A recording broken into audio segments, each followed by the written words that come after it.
இந்த season last episode இருக்குல்ல, so இதில் வந்து அண்ணன் நம்ம வீடியோ ஆட் பண்ணியிருக்காப்புல. ஆமாம், எங்களை ஆட் பண்ணி அதிகமாக இது நான் எதிர்பார்க்க சும்மா நான் ரேண்டமாக பார்க்க நம்ம வீடியோ வந்துச்சு தெரியுமா. நிறைய பேர் வந்து எனக்கு ஃபோன் பண்ணி சொன்னாங்க, நிறைய பேர் லிங்க் அனுப்பி சொன்னாங்க. அந்த ஷார்ட்ஸோட கவரில் நம்ம இருந்தோம். ஆமாம், எனக்கு அதை பார்த்து அனுப்பிவிட்டாங்க ஃப்ரெண்ட்ஸ். சூப்பராக இருக்கீங்களா, சூப்பராக இருந்துச்சு அது. ஆனால் ரொம்ப ரொம்ப தேங்க்ஸ்ண்ணே.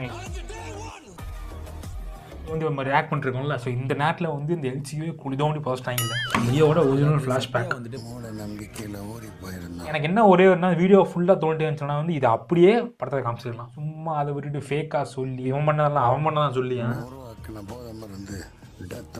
போன படத்தில் வந்து ஃப்ளாஷ்பேக் மட்டும்தான் எல்லாரும் மொக்க நீங்கடா. இந்த படம் பாருடா, ஃபுல் படத்தையும் மொக்கையாக எடுத்துட்டு ஃப்ளாஷ்பேக் மட்டும் பயங்கரமாக வச்சிருந்தாருல, அந்த துணி போட்ட கூலிங்க. சரி பங்காளி, வணக்கம்யா. வணக்கம் சார். இது வேறையா?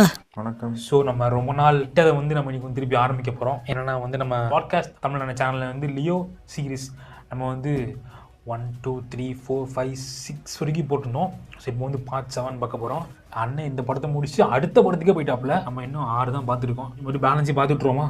பார்த்துருவோம். கொஞ்சம் கஷ்டமாக தான் இருக்குது. அண்ணன் ரொம்ப லென்த்தாக போட்டிருக்காரா, ரொம்ப நாள் உட்காந்து பார்க்க முடியல, தூக்கம் வந்து. பட் நம்ம வந்து இதை ஃபுல் அண்ட் ஃபுல் பார்த்து இன்னொரு 1 வீக்குள்ளே மொத்தம் நம்மளும் வந்து இதை கம்ப்ளீட் பண்ணிடலாம். சேனல் புதுசாக பார்த்தீங்கன்னா மறக்காமல் சப்ஸ்கிரைப் பண்ணிட்டு பாருங்கள். அப்புறம் ஒன்று சொல்ல மாட்டேன்டா, இந்த சீசன் லாஸ்ட் எபிசோட் இருக்குல்ல, ஃபைனல் எபிசோடு, ஸோ இதில் வந்து அண்ணன் நம்ம வீடியோ ஆட் பண்ணியிருக்காப்புல. ஆமாம், எங்களை ஆட் பண்ணி அதிகமாக இது நான் எதிர்பார்க்க சும்மா நான் ரேண்டமாக பார்க்க நம்ம வீடியோ வந்துச்சு தெரியுமா. நிறைய பேர் வந்து எனக்கு ஃபோன் பண்ணி சொன்னாங்க, நிறைய பேர் லிங்க் அனுப்பி சொன்னாங்க. அந்த ஷார்ட்ஸோட கவரில் நம்ம இருந்தோம். ஆமாம், எனக்கு அதை பார்த்து அனுப்பிவிட்டாங்க ஃப்ரெண்ட்ஸ். சூப்பராக இருக்கீங்களா, சூப்பராக இருந்துச்சு அது. ஆனால் ரொம்ப ரொம்ப தேங்க்ஸ்ண்ணே எங்களை பார்த்ததுக்கு. அப்புறம் இது வந்து ரியாக்ஷன் நிறைய பேர் போட்டுருந்தாங்க. ஆமாம், ஆனால் அண்ணன் வந்து ஒரு 3 பேர் தான் சூஸ் பண்ணி எடுத்து போட்டுருந்தாப்புல. அது நம்மளுக்கு வந்து ரொம்ப ஹாப்பியாக இருக்குது. சொல்ல தோணுச்சு, நம்ம இப்போ தான் வீடியோ பண்ணுறோம். அதுக்கப்புறம் பார்ட் 7 பார்த்துருவோமா. இதுதான் வந்து லியோவோட ஒரிஜினல் ஃப்ளாஷ்பேக் அப்படின்னு போட்டிருக்காப்புல. என்னென்னு பார்த்துருவோம். தாசன் கோ டொபாக்கோ அப்பா சவுண்ட் லியோ உயிரோட இருக்கனா இல்ல லியோ எப்படி செத்தா? ரெண்டு உயிர் நண்பர்கள் சவுண்ட் குறைய மாட்டேங்குது. ஓகேவா? என்ன முறை கதையை கேட்குறியா? ஆரம்பிக்கலாங்களா? Hey guys, welcome back to another episode of இதை பார்த்து எவ்வளோ நாள் வச்சு லியோ சீரிஸோட பார்ட் 7ல இருக்கிறோம். நாம இந்த 7க்கும் 6க்கும் நடுவுல நான் ஒரு வீடியோ அப்லோட் பண்ணேன். அதாவது இந்த லியோ சீரிஸ்க்கு நடுவுல எந்த வீடியோ அப்லோட் பண்ண மாட்டேன்னு சொல்லியிருந்தேன். இந்த வீடியோ கரெக்டா அண்ணன் வந்து அது ஏன் பண்ணேன்னு அந்த போட்டு வீடியோல சொல்லியிருப்பேன். பட் அதிகமாச்சு, ஏன்டா அந்த வீடியோ பண்ணோங்கிற 7 மாசம் ஆச்சு. அது ஏன் அப்படி நம்ம இன்னைக்கு தான் பார்க்குறோம். கமெண்ட் செக்ஷன்ல போய் பாருங்க, உங்களுக்கே தெரியும். எல்லாம் நீங்க பண்ண வேலை தான். பேச மாட்டேன், டைரக்டா வீடியோக்குள்ள போயிடலாம்.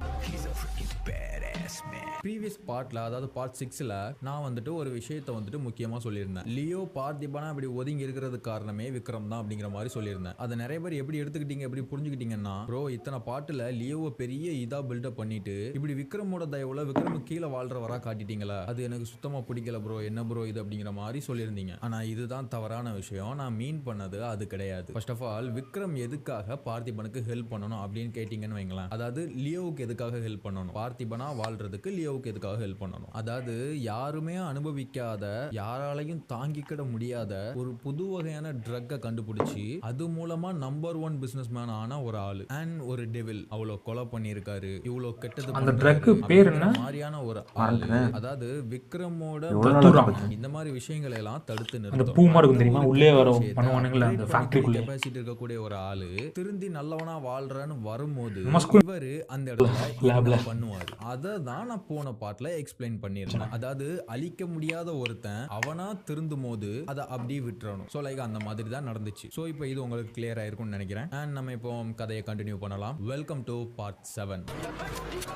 லியோவோட ஒரிஜினல் ஃப்ளாஷ்பேக் வந்துட்டு பார்த்திபனை சந்தேகப்பட்டு இவன் உண்மையிலே பார்த்திபன் தானா அப்படிங்கறத வெரிஃபை பண்றதுக்காக சேலம் கிளம்புனாங்க அப்படிங்கிற மாதிரி பார்த்தோமா. அண்ட் இப்போ அவங்க சேலம்ல இருக்கிறாங்க. பார்த்திபனோட கார்டியனான இருக்கிறாங்க. போன பார்ட்ல பார்த்திருந்தோம். இவர்கிட்ட வந்துட்டு பண்ணிருப்பாரு, இப்படி சத்யா வருவாங்க, சோ நீங்க அவங்கள இப்படி எல்லாம் சொல்லி நம்ப வைங்கிற மாதிரி ஆல்ரெடி இன்ஃபார்ம் பண்ணிருப்பாங்க. சோ அவரும் அதுக்கு அந்த தயாரா தான் இருக்கிறாரு. அண்ட் அவரு இப்படி ஒரு விஷயத்தை வந்துட்டு சத்யா கிட்ட சொல்லுவாரு. ப்ரீ பிளான்டா நல்லா இருக்காரு. கிட்டத்தட்ட 2-3 வாரம் ஆச்சு அவன் எனக்கு ஃபோன் பண்ணி. எல்லாம் ஓகே தானே? அதாவது இந்த இடத்துல அவரு சத்யாவை நம்ப வைக்கிறாரு. 2-3 வாரமா அவன் எனக்கு ஃபோன் பண்ணல அப்படிங்கிற மாதிரி அவர் சொல்லும் போது சத்யா என்ன நினைப்பாங்க, அடிக்கடி ஃபோன் பண்ணி ரெகுலரா பேசிக்கிறவங்க தான் போல. பட் இந்த 2-3 நாளா கால் பண்ணாததுக்கு ரீசன் அது என்னன்னா அவங்களுக்கு தெரியும் கொஞ்சம் பிரச்சனையா போயிட்டு இருந்தது அங்க அப்படின்னு. சோ பார்த்திபனும் பேய் அரைஞ்ச மாதிரி சுத்திக்கிட்டு இருந்தா, அதனாலதான் பண்ணல அப்படிங்கறது அவங்களுக்கு தெரியும். சோ இவர் எடுத்தோனே இந்த ஒரு விஷயத்தை அங்க பின் பண்ணும்போது அங்கேயே சத்யா கொஞ்சம் நம்ப ஆரம்பிக்கிறாங்க. எல்லாம் ஓகே தானே?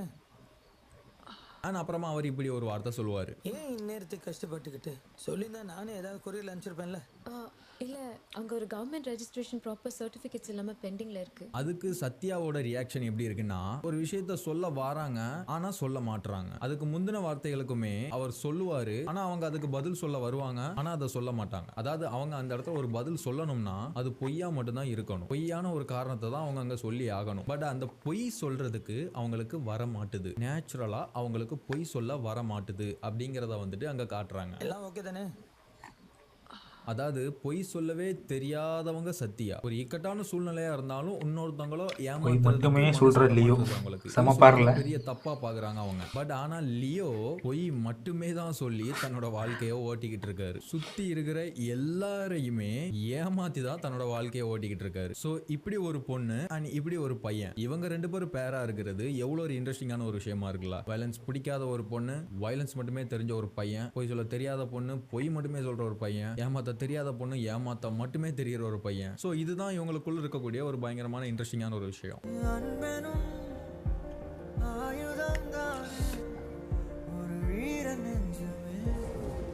ஸோ அங்கே சத்யா பொய் சொல்ல தெரியாமல் திணறிக்கிட்டு இருக்கும் போது அங்கே பிரியா வந்துட்டு ஒரு பொய் சொல்லி சமாளிப்பாங்க.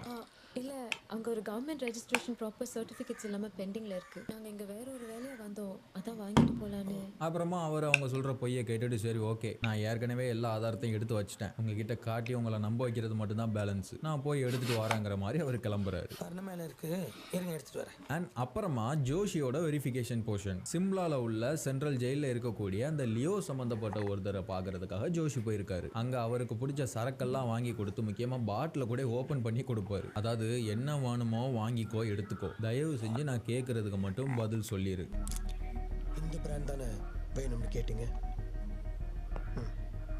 ஏன்னா ஜோஷிக்கு தேவையான அந்த விஷயத்தை பற்றி தெரிஞ்சவங்கள பேலன்ஸ் இருக்கிறவர் இவர் ஒருத்தர் மட்டும்தான். இவரை விட்டா வேற ஆள் கிடையாது. ஸோ ஜோஷி கேட்குறாரு, Das and co tobacco factory அது சம்மந்தப்பட்ட ஆளுங்க ஆந்தனி, ஹெரோல், இவங்க ரெண்டு பேரோட ஆன்டி சர்ச் இருக்கான. லியோ பற்றி எதுவுமே தெரியல. லியோ சாகும்போது இன்னி தேதி வரைக்கும் உயிரோடு இருக்கிற ஒருத்தர் நீங்க மட்டும்தான். எனக்கு நீங்க ஒண்ணு தான் பண்ணணும். இந்த போட்டோல இருக்கிறது லியோ இல்லையான்னு பார்த்து சொன்னீங்கன்னா. ஸோ இப்போ நம்ம எல்லாருக்குமே தெரியும் இவர் வந்துட்டு ஃபேக்கான ஒரு விஷயத்தை தான் சொல்ல போறாரு அப்படிங்கிறது. பட் எதுக்காக ஃபேக்கான ஒரு விஷயத்த சொல்லணும் அப்படின்னு கேட்டீங்கன்னா, இவர்கிட்டயும் வந்து விக்ரம் வந்துட்டு இன்ஃபார்ம் பண்ணியிருப்பாரா அப்படின்னு கேட்டீங்கன்னா அது கிடையாது. நாம ஃபேக்கான அந்த பிளாஷ்பேக்ல பார்த்த மாதிரியே இவர் லியோவுக்கு முக்கியமான ஒரு ஆளு தான். அதாவது லியோவுக்கு நெருக்கமான ஒரு ஆளு தான். லியோ உயிரோட தான் இருக்காரு. அதாவது அந்த நியூஸ் பேப்பரை பார்த்து அவர் தெரிஞ்சுக்கிட்டாருல, அப்போ வந்துட்டு அவருக்கு தெரிய வரல. அவருக்கு ஆல்ரெடியே தெரியும் லியோ வந்துட்டு உயிரோட தான் இருக்கான், அவன் எங்க இருந்தாலும் அவன் இருந்தா நல்லா இருந்தா போதும் அப்படின்னு நினைக்கக்கூடிய ஒருத்தர் தான் இவர். சோ இப்போ இந்த மாதிரி லியோவுடைய ஃபேஸ் வெளியில வந்துருச்சு அப்படிங்கறது வந்துட்டு இவருக்கு தெரிஞ்சது இல்லையா? அப்பவே அவருக்கு தெரிஞ்சிருக்கும். எப்படினாலும் அங்க சுத்தி இங்க சுத்தி நம்ம கிட்ட ஒரு தடவை வருவாங்க, இது லியோ தானான்னு கேட்கறதுக்கு வருவாங்கங்கிறதா அவருக்கு தெரியும். சோ அதுக்காகவே ஃபேக்கான ஒரு விஷயத்தை வந்துட்டு அவர் அப்பவே ரெடி பண்ணி வச்சிருவாரு. அது ஏன் அப்படிங்கறது வந்துட்டு ஃபிளாஷ்பேக் நான் சொல்ல சொல்ல உங்களுக்கே தெரியும், நீங்களே பாருங்க. அதாவது ஜோஷியோட கடப்பா இவரு ஷாக் ஆக மாட்டாரு தெரியுமா? 2 நாள்ல நீ நோட் பண்ணியா? இன்டர்வியூ ஷாக் ஆவாங்கல்ல, இவரு மட்டும் ஜாலியா கேஷுவலா எடுத்துட்டு இருப்பாரு. இன்னும் 2 நாளுக்குள்ள பார்த்தா மட்டும்தான் உண்டு. ஸோ இப்போ அதை மைண்டில் வச்சுக்கிட்டு ஜோஷி அவர்கிட்ட ஒரு விஷயம் சொல்கிறாரு. எனக்கு புரியுது, உன் கண்ணில் எனக்கு சாவு பயம் தெரியுது, உங்களுக்கும் 3 நாள் தூக்குன்னு சொன்னாங்க. அதாவது ஜோஷி கேட்குற கேள்விக்கெல்லாம் அவர் அமைதியாகவே இருக்கிறதுனால, தலை குனிஞ்சே இருக்கிறதுனால அவர் அந்த தண்டனைக்காக பயந்து இருக்கிறாரோ, இன்னும் 2 நாளில் நம்ம இறந்துருவோம் அப்படிங்கிற அந்த பயத்தில் இருக்கிறாரோ அப்படிங்கிறதுக்காக, அவர் பயத்தை போக்குறதுக்காக இப்படி ஒரு விஷயம் சொல்கிறாரு ஜோஷி. என்ன நடந்து மட்டும் சொன்னீங்கன்னா இப்போ கூட ஒரு பெட்டிஷன் போட்டு உங்கள் தூக்கு தண்டனையை மறுபரிசீலனை செய்ய என்னால் முடியும். பட் ஆனால் அவரு நான் 2 நாளில் நான் செத்துருவேன் அப்படிங்கிற அந்த கவலையே இல்லாத மாதிரி, நான் சாக போகிறத நினச்சி நான் கேர் பண்ணிக்கவே இல்லை அப்படிங்கிறத வந்துட்டு தெரியப்படுத்துகிற மாதிரி ஒரு விஷயம் பண்ணுறாரு. என்ன நடந்தது மட்டும் சொன்னீங்கன்னா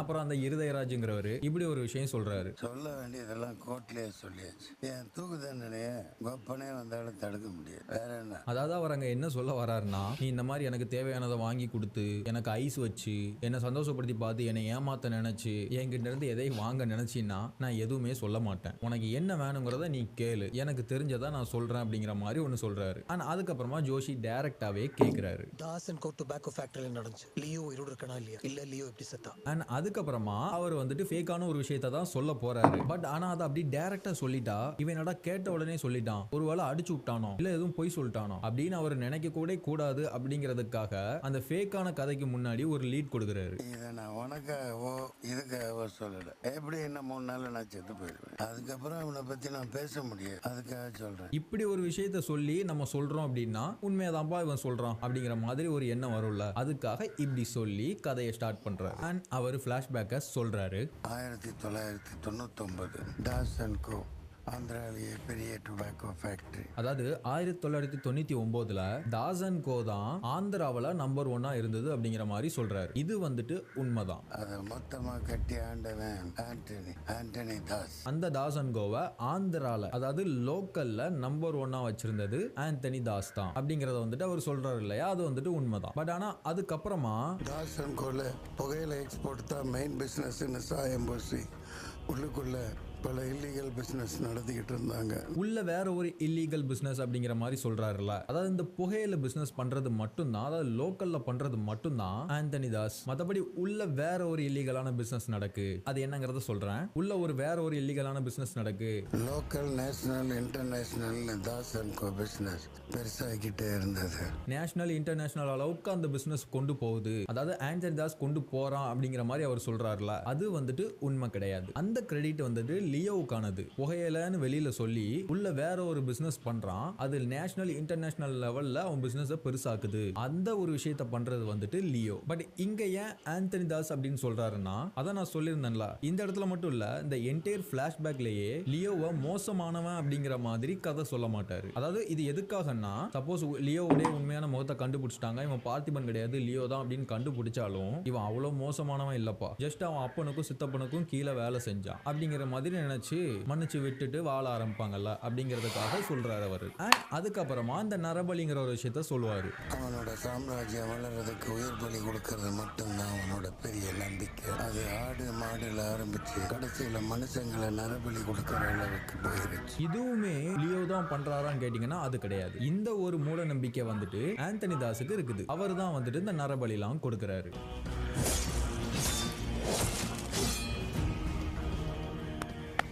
நம்பிக்கையில ஊறி போயிருந்தான். இது ஆடு மாடுல ஆரம்பிச்சு மனுஷ வரையும் போருன்னு சொல்றாருல, இது வந்துட்டு உண்மைதானா அப்படின்னு கேட்டீங்கன்னா அதை நான் வந்துட்டு சொல்றேன், கதையோட ஃப்ளோல சொல்றேன். அதுக்கப்புறமா வந்துட்டு ஹரால் தாஸ் பத்தி சொல்றாரு. தம்பி ஹரால் தாஸ் இந்த உலகத்திலேயே ஆண்டனி ஒரே ஆள்.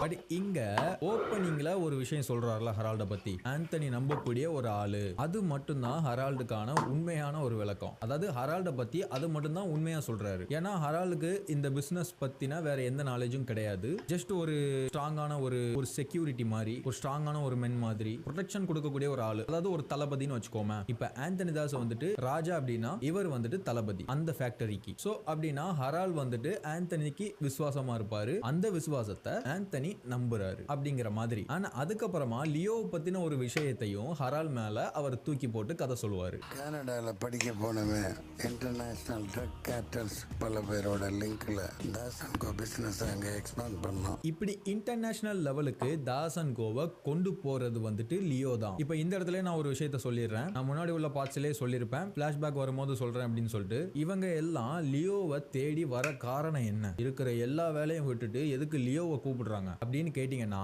ஆண்டனி தாஸுக்கு தாஸ் அண்ட் கோ வந்துட்டு லோக்கல்ல மட்டும் இல்ல உலகத்திலேயே நம்பர் 1 மாறணும் அப்படிங்கிற ஒரு பெரிய பேராசை இருக்கு. ஹரால்டுக்கு இந்த ஆசைக்கு எதிராக எவனும் வரக்கூடாது, வர விட. ஆனால் இன்னொரு பண்ணிய படத்தில் அவர் தம்பி இருக்கார்ல ஹரால்டு, அவர் தான் வந்து ஃபாரின் போயிட்டு படிச்சுட்டு வந்து இந்த பிஸ்னஸை வந்து தூக்கி இது பண்ணுறாரு. லியோ வந்து சும்மா இதை வேலை செய்கிற ஒரு சின்ன ஒரு ஆள் தான் அப்படிதான் காமிச்சிருப்பாங்க ஃப்ளாஷ்பேக்கில். நோட் பண்ணியா? ஆமாம். அப்படியே உண்மையிலே இருந்துச்சுன்னா எதுக்கு இவங்க லியோவை தேடி அவ்வளோ தூரம் வரணும்? அதான் அவன் சும்மா வேலை பார்க்க வந்தானடா. எல்லாம் சொல்லுவாங்க, நீ விட்டுற நீரா வந்து. ஆமாம், அதனால தான் சொல்கிறான். என்ன சொல்கிறாரு, இல்லை ஃபாரின் போய் படித்தது லியோ, ஹரால்டு கிடையாது. அதுதான் ஃபேக் ஃப்ளாஷ்பேக். இதை கடைசியாக சொல்லியிருக்கலாம், சொல்லாமல் அப்படி முடிச்சதான் வந்து இங்கே இதாக இருக்குல்ல. ஸோ அதனால திருப்பி சொல்லாம பார்த்தியா நீ எதை விட்டு போனியோ திருப்பி ஒன்றை வச்சு ஆரம்பிக்கணும் அப்படிங்கிற ஒரு எண்ணம் இருக்கு. ஸோ ஆந்தனிக்கு அப்படி ஒரு எண்ணம் இருக்கிறதுனால தான் லியோவை தேடி அவர் வருவார். ஏன்னா ஆந்தனியோட கெப்பாசிட்டியை வச்சு லோக்கல்ல மட்டும் தான் நம்பர் 1 இருக்க முடியும். பட் லியோவுடைய கெப்பாசிட்டி இருந்தா மட்டும்தான் வேர்ல்ட்ல நம்பர் 1 கொண்டு வர முடியும் தாசன் கோவை. அதுக்காக தான் லியோவை உள்ள கூப்பிடுறதுக்காக அவர் அவ்வளோ போராடுறாரு. லியோ வந்துட்டு ஒரு புது வகையான ட்ரக்கை வந்துட்டு கண்டுபிடிப்பாரு. வேர்ல்ட்லேயே நம்பர் 1 ட்ரக் கார்டல் தாசன் கோவா இருக்கணும்னு அவன் உருவாக்கின போதை மருந்து டத்தோரா நாளாக இப்போ இவர் சொன்னது ஃபுல்லாக அப்படியே அவரோட இது இல்லை ஏற ஆரம்பிச்சது. அதை வச்சு தான் வேர்ல்ட்ல நம்பர் 1 கொண்டு வருவார். அதை அவரால் மட்டும்தான் பண்ண முடியும். அவர் லீவ் ஆனதுனால ஆந்தனி தாஸோட அந்த ஆசை நிராசையாயிருச்சு. இப்போ அவர் திரும்ப இருக்காருன்னு தெரிஞ்சதுக்கு அப்புறம் திரும்பவும் அதை முதல்ல இருந்து ஆரம்பிக்கணுங்கிறதுக்காக அவரை கூட்டிட்டு வர நிக்கிறாரு. இதுதான் இதை புரிஞ்சுக்கோங்க, ஓகேவா? இப்போ ஆந்தனி போய் சொல்லிட்டாரு. இப்போ லியோவை பத்தி சொல்லணும்ல, அதாவது இருக்கிற எல்லா கெட்ட பேரையும் இப்போ இருக்க ஸ்டோரியோட லியோவை பத்தி ஒன்னு சொல்லுவாரு பாருங்களேன். பிசினஸ் மேல இருந்து அவங்க பார்த்துக்கிட்டாலும் கீழே கிரவுண்ட்ல இறங்கி வேலை செய்யறதுக்கு ஒருத்தர் வேணும்ல. ஆண்டனியோட பையன் தாஸ், லியோ தாஸ். அதாவது லியோவுக்கு இது சம்பந்தமா ஒண்ணுமே தெரியாது. ஜஸ்ட் தன்னோட அப்பனும் சித்தப்பனும் ஒரு விஷயம் சொல்றாங்க, அப்படியே வச்சிருக்காங்க மாதிரி அவர் மாத்தி அங்க சொல்லி இல்ல அப்படிங்கறத வந்துட்டு பதிவு பண்றாரு. ஆனா அப்புறமா ஒரு ஃபைட் சாங் இதெல்லாம் வரும், இதெல்லாம் வந்துட்டு ஃபேக் தான். சோ அத பத்தி நம்ம பேசி டைம் வேஸ்ட். அவருக்கு ஒண்ணுமே தெரியாது. அப்ப கூட வந்து கூப்பிட்டீங்க எல்லாரும் மொத்தமா கார் எடுத்துட்டு வந்து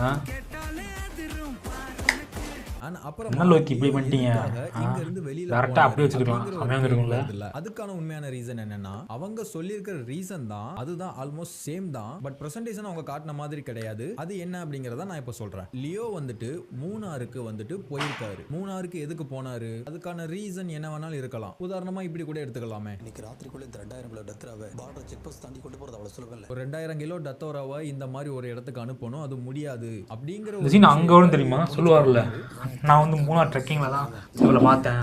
ஆமா ஸோ அதை செலிப்ரேட் பண்றதுக்காக சாங்லாம் வச்சிருந்தாங்கல்ல, அது கிடையாது. ஸோ அந்த வேலை விஷயமா மூணார் போயிருக்கலாம், அல்லது அதை ஃபினிஷ் பண்ணதுனால ஒரு ரிலாக்ஸேஷனுக்காக அங்க போயிருக்கலாம், ஏதோ ஒரு வேலைக்குமா கூட அங்க போயிருக்கலாம், எதுவா வேணாலும் இருக்கலாம். பட் அங்க போன இடத்துல தான் சத்யாவை அவர் பார்க்கிறாரு. அவருக்கு அவங்கள பார்த்ததும் ஒரு வித்தியாசமான ஒரு ஒரு ஃபீலிங். அங்க ஒரு முறை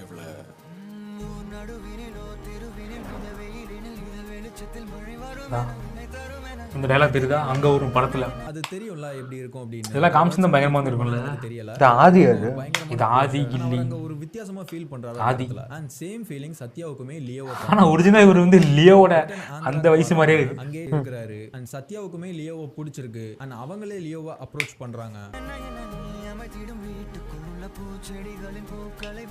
இந்த ஒரு ஃபீல், இந்த ஒரு ஜோன் வந்துட்டு அவருக்கு டிஃபரெண்டா இருக்கு. முக்கியமா அவருக்கு அது பிடிச்சிருக்கு. ஸோ லியோவோட லைஃப் வந்துட்டு அந்த இடத்துல தான் மாறுது.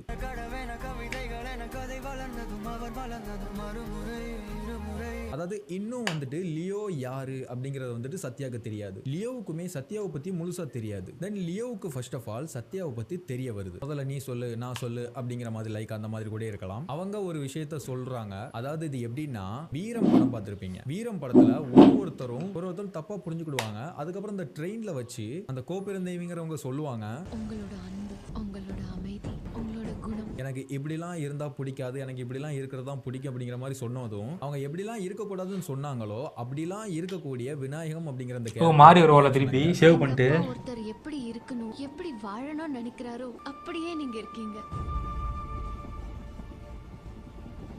சேம் அதே மாதிரி சத்யா இங்க சொல்லும் போது லியோவுடைய ரியாக்ஷன் இருக்கும். பட் ஆனா அங்க விநாயகம் வந்துட்டு இதுதான் நான், இதான் என் லைஃப்னு சொல்லிட்டு உடைச்சிருவாரு. இதான் நான், இப்படிதான் வளர்ந்த, இதான் என் வாழ்க்கை. அதுக்கப்புறமா அவங்களுக்காக திருந்தி வருவாரு. நான் எப்படிப்பட்டவன் நினைச்சு நீ என்ன விரும்பினியோ அப்படியே நான் மாறி வந்திருக்கேன். உன் மனசுப்படி நான் நடந்துக்கிறேன். பட் ஆனா இங்க லியோ வந்துட்டு அவருக்கு தான் ஸ்பாட்ல போய் சொல்றதோ ஸ்பாட்ல ஏமாத்துறதோ சொல்லி கொடுக்கணும்னு அவசியம் இல்லைல்ல. இவங்களுக்கு இதுதான் பிடிக்கும் அப்படின்னு தெரிஞ்சதும் அதே ஸ்பாட்ல அவருடைய கதையை மாத்துறாரு, அவருடைய அடையாளத்தையே மாத்துறாரு. ஆனா அதுக்கப்புறமா அவங்க ரெண்டு பேரும் கல்யாணம் பண்ணிக்கிறாங்க. தென் அதுக்கப்புறமா சத்யா கிட்ட ஏதோ ஒரு போய் சொல்லிட்டு எல்லாத்தையும் ஒரேடியா விட்டுட்டு வரலாம் அப்படின்னு சொல்லிட்டு திரும்ப ரிட்டர்ன் டாசன் கோக்கு வராரு. பட் ஆனா இவர் நான் இதை விட்டு போறேன் அப்படின்னு ஆந்தனி தாஸ் கிட்ட வந்து சொன்னா மட்டும் ஆந்தனி தாஸ் என்ன விட்டுறவா போறாரு. ஏன்னா லியோ வச்சு அவருக்கு பெரிய கனவு ஒண்ணு இருக்கு, பெரிய ஒரு பேராசை ஒண்ணு இருக்கு, வேர்ல்ட்ல நம்பர் 1 தாசன் கோவை மாத்தணும் அப்படிங்கிறது. பட் லியோ இப்படி வந்துட்டு நான் ஒரு பொண்ணுக்காக ஒன்ன வச்சு அப்பா இங்க நிறைய பிளான் பண்றீங்க, நீங்களே போறேன்ற. லியோ தாசன் கோவுக்கு வாராரு. அங்க வந்து அவர் சொல்ல நினைக்கிறத சொல்றதுக்கு முன்னாடி அவருக்கு அதுக்கு வேற சில விஷயங்கள் வருது. இப்போ லியோ கொஞ்ச நாளா வேற ஒரு இடத்துக்கு போயிட்டாருல, இந்த இடத்துல அவர் இல்ல, அவர் இல்லாத நேரத்துல அங்க என்ன நடந்துச்சுங்கிறத இந்த இருதயராஜ் தான் அவர்கிட்ட சொல்றாரு. அங்க என்ன நடந்துச்சுன்னா, நம்ம படத்துல பார்த்த மாதிரி தான் அவருக்கு ஒரு தங்கச்சி உண்டு. அந்த தங்கச்சி நம்ம படத்துல பார்த்த தங்கச்சி கிடையாது. அதாவது லியோ பண்ற தப்புக்கெல்லாம் பார்ட்னரா சுத்திக்கிட்டு இருக்குமா அந்த மாதிரி தங்கச்சி கிடையாது. இதெல்லாம் தப்பு, இதெல்லாம் பண்ணக்கூடாது, நீயும் ஏன் அவங்க கூட சேர்ந்து இதை பண்ற அப்படின்னு தன்னோட அண்ணனுக்கு அட்வைஸ் பண்ணக்கூடிய தங்கச்சி. அந்த சொல் பேச்சு கேட்காத அண்ணன் லியோ. சோ இப்படி ஒரு ரிலேஷன்ஷிப், இப்படி ஒரு தங்கச்சி அவருக்கு உண்டு. பட் ஆனா அவர் தங்கச்சியோட சொல் பேச்சு கேட்கலனாலும் அவருடைய தங்கச்சி அவருக்கு ரொம்ப பிடிக்கும். இதுல என்னன்னா, அவர் தாசன் கோவுக்கு திரும்பி வரும்போது அவருடைய தங்கச்சி இருக்க மாட்டாங்க, அவங்க இறந்திருப்பாங்க. அது எப்படின்னா நம்ம படத்துல பார்த்ததுதான். அதாவது தாசன் கோவை இன்னும் பெருசா எடுத்துட்டு போகணும் அப்படின்னா இந்த ஜாதகத்துல இருக்கிறவங்கள கொலை பண்ணணும். நான் முன்னாடி சொன்னேன், அவர் விலங்குகளை பலி கொடுத்து நாம இன்னும் வளரணும்னா இந்த பலியையும் அப்டேட் பண்ணணும் அப்படிங்கிற மாதிரி. இதனால இல்ல, அவங்க திருப்பி வரதுக்குள்ள தங்கச்சியை கொண்டுட்டாங்க. ஜாதகக்காரங்களை நம்ம பலி கொடுக்கணும், அப்பனாதான் நம்மளோட தொழில் பெருசா மாறும் அப்படிங்கிற மாதிரி அவருக்கு ஒரு நம்பிக்கை. அதுக்காக அவருடைய பிள்ளைங்களான எல்சாவுடைய ஜாதகமும் லியோவுடைய ஜாதகமும் இருக்கு. ரெண்டுல ஒருத்தர பலி கொடுக்கணும். ஆந்தனிக்கு வந்துட்டு அந்த இடத்துல ஒரு பயங்கர கடுப்பு.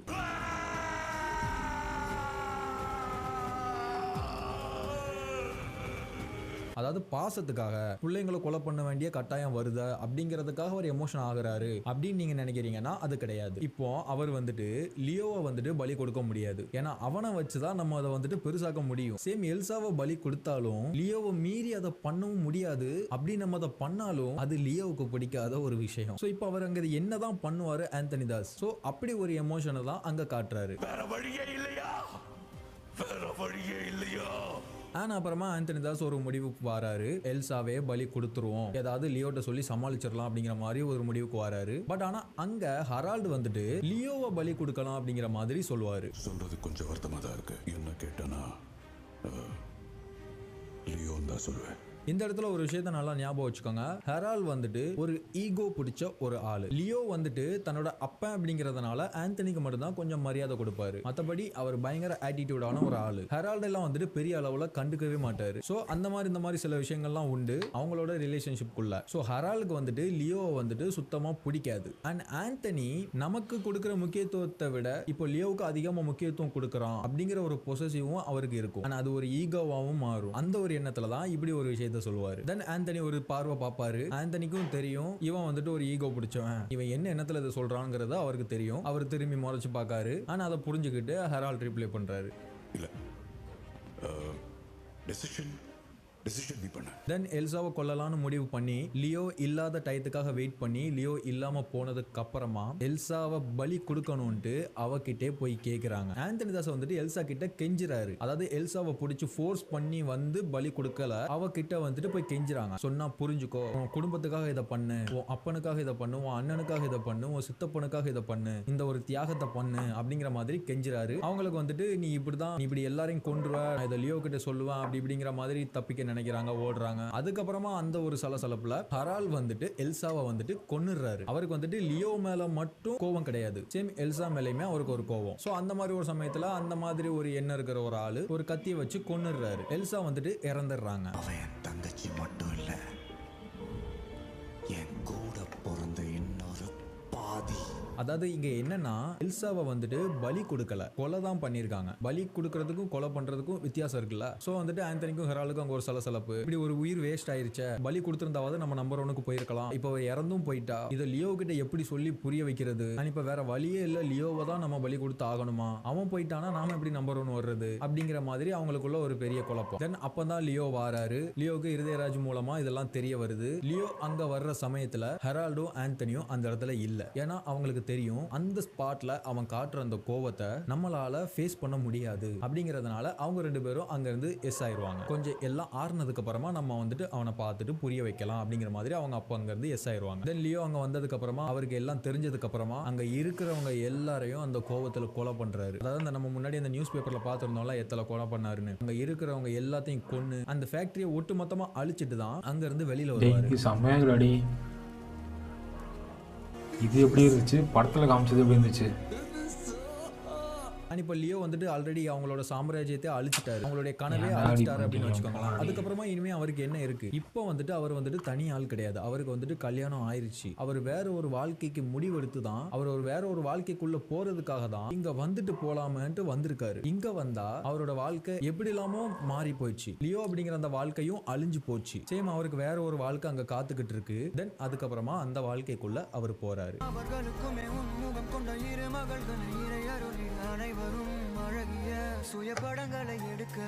லியோவை எப்படி விக்ரமுக்கு தெரியும் அப்படின்னு ஒரு கேள்வி இருக்குல்ல, அது எப்படின்னு கேட்டீங்கன்னா, லியோவை வந்துட்டு விக்ரமுக்கு தெரியும். ஏன்னா இப்படி ஒருத்தன், இப்படி ஒரு பிசினஸ் பண்ணிட்டு இருக்க ஒருத்தன், இவ்வளவு மோசமான ஒருத்தன், இப்படி புது வகையான ட்ரக்கை கண்டுபிடிக்கிற அளவுக்கு கேப்பபிலிட்டி இருக்கக்கூடிய ஒருத்தன், அப்படி ஒருத்தன் இருக்கும்போது அது எப்படி விக்ரமுக்கு தெரியாம இருக்கும்? தென் அதுக்கப்புறமா அந்த ஃபேக்டரியை பிளாஸ்ட் பண்ணது வந்துட்டு வெளியில நியூஸா போகுது இல்ல, அது வந்துட்டு விக்ரமுக்கு தெரிய வருது. இது லியோ மூலமா தான் நடந்திருக்கு அப்படிங்கிறது விக்ரமுக்கு தெரிய வருது. அவனோட சாம்ராஜ்யத்தை எதுக்காக அவனே அழிக்கிறான் அப்படிங்கிறதுக்கான காரணத்தையும் விக்ரம் தெரிஞ்சுக்கிறாரு. தென் அவர் ஒரு வேற ஒரு வாழ்க்கைக்குள்ள போறதையும் விக்ரம் புரிஞ்சுக்கிறாரு. சோ தென் அவருக்கு வந்துட்டு விக்ரம் ஹெல்ப் பண்றாரு. இப்படி ஒருத்தன் நல்லவனா வாழ முடிவெடுத்து எல்லாத்தையும் விட்டுட்டு போற வரைக்கும் நல்லது, நமக்கு ஒரு பெரிய வேலை மிச்சம் அப்படின்னு அவர் நினைச்சிட்டாருனே வச்சுக்கோங்களேன். ஏன்னா லியோவை கண்ட்ரோல் பண்ண முடியாது, அவனே வெளியில போறான்னா அவன் அப்படியே விட்டுறணும் அப்படிங்கிற மாதிரி விக்ரம் வந்துட்டு லியோக்கு ஹெல்ப் பண்ணி, அப்படிதான் இந்த ஒரு விஷயம் எல்லாம் பிரசன்ட்ல நடக்கிறதா நம்ம வந்துட்டு ப்ரீவியஸ் பார்ட்ல பார்த்திருந்தோம். சோ இப்போ இதுதான் வந்துட்டு லியோவுடைய ஒரிஜினலான ஃபிளாஷ்பேக். பட் ஆனா நான் ஒருத்தரை பத்தி இந்த என்டையர் ஃபிளாஷ்பேக்லயுமே எதுவுமே பேசலையே, அதாவது ரோலக்ஸ்.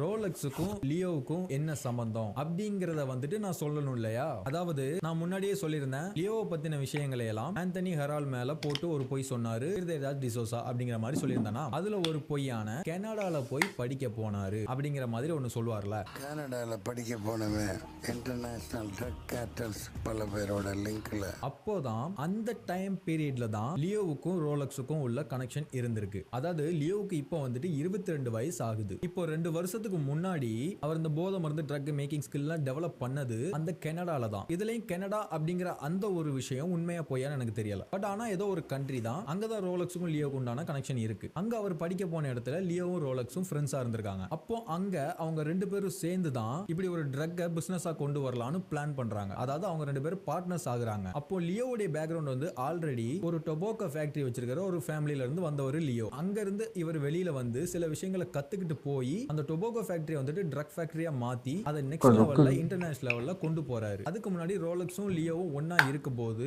இந்த மாதிரி ஒரு பிசினஸ் பிளான் வச்சிருக்காங்க. இந்த மாதிரி இன்டர்நேஷனல் லெவலா நம்பர் 1 வரணும், வேர்ல்ட்ல நம்பர் 1 வரணுங்கிற மாதிரி ரோலக்ஸ்க்கு ஒரு கனவு. அத ரோலக்ஸ் சொல்றாரு. லியோ கிட்ட அந்த ஒரு ஸ்கில் இருக்கு, பிளஸ் அவருக்கு பிசினஸ் தெரியும். அண்ட் ரோலக்ஸுக்கும் ஒரு சில ஸ்கில்ஸ் இருக்கு, அண்ட் அவருக்கும் பிசினஸ் தெரியும். பட் ரோலக்ஸ்க்கு வந்துட்டு எந்த விதமான பேக்ரவுண்டுமே கிடையாது. இவங்க 2 பேரும் பார்ட்னர்ஸ் ஆகி பிசினஸ் பண்ணலாம் டிசைட் பண்றாங்க. பட் ஆனா என்ன காரணம் தெரியல. லியோ வந்துட்டு நாம ஏன் இவனோட சேர்ந்து இதை பண்ணணும், நமக்கு தான் அந்த தத்தோரா அப்படிங்கிற அந்த ஒரு புது வகையான ட்ரக்கை கிரியேட் பண்ணக்கூடிய ஸ்கில் இருக்கு, அதை யூஸ் பண்ணி நம்ம ஃபேமிலியா பிசினஸ் பண்ணிட்டு போயிடலாமே, எதுக்கு இவன் கூட ஜாயின் பண்ணி நம்ம பண்ணணும் அப்படிங்கிற மாதிரி அவர் நினைக்கிறாரோ, அல்லது ஆந்தனி தாஸ் அவர் மண்டையை இப்படி கழுவுறாரோ, இப்படி எதுவா வேணாலும் இருந்திருக்கலாம். பட் லியோ வந்துட்டு ரோலக்ஸுக்கு துரோகம் பண்ணிட்டு அங்க இருந்து வெளியில வந்து தான் தாஸ் அண்ட் கோக்கு வந்து இப்படி ஒரு பிசினஸ் ஸ்டார்ட் பண்ணி போய்கிட்டு இருக்கு. பட் ஆனா ரோலக்ஸ் வந்துட்டு இப்ப நம்ம ஹெரால்ட் தாஸை பத்தி சொன்னோம்ல, பயங்கர கோவக்காரன், ஈகோ பிடிச்சவன், பயங்கர ஸ்ட்ராங் ஆனவன், அது ஒரு 2-3 ஹெரால்ட் தாஸ் சேர்ந்தது தான் ரோலக்ஸ்னு வச்சுக்கோங்க. அப்போ அப்படி ஒருத்தனுக்கு இப்படி இவன் இப்படி பண்ணிட்டு கழட்டி விட்டுட்டு போகும்போது எவ்வளவு கோபம் வரும், எவ்வளவு ஆத்திரம் வரும். இவரு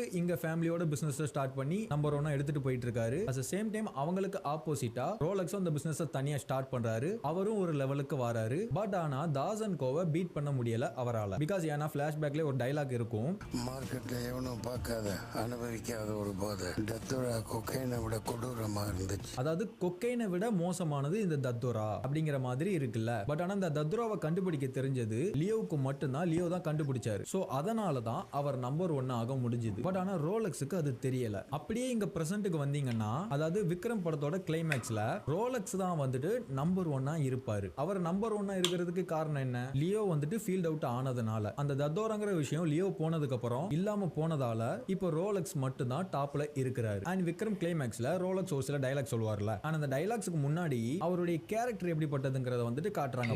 சென்னையில எவ்வளவு பேர் காரணம் அமர்னு ஒருத்தன் ஆளோட பேக்ரவுண்ட் மிலிட்டரி. எங்க சைடுல சார் காணா போனதுக்கு காரணம் இந்த டைம்ல அவரு தான் அங்க இருக்காரு காஷ்மீர்ல. மிலிட்டரியா போலீஸோ இல்ல ஜெயில்ல இந்த கொக்கைன் ஒரு கைதி ரோலக்ஸ், அவன் பேரு டில்லி. இப்படி ஒருத்தரா ஒரு விஷயம் சொல்லுவாங்க. அதாவது ரோலக்ஸோடைய பிசினஸுக்கு பிரச்சனையா இருக்கக்கூடியவங்களை பத்தி சமய சிங் அவர் வந்து நானே இப்போ நான் பார்க்குறேன். இது நோட் பண்ணியா, விக்ரம் கிளைமேக்ஸில் வந்து கண்ட்ரோல் பண்ணுறாங்க ஃபர்ஸ்ட் வரைக்கும் இப்படி தூங்குற.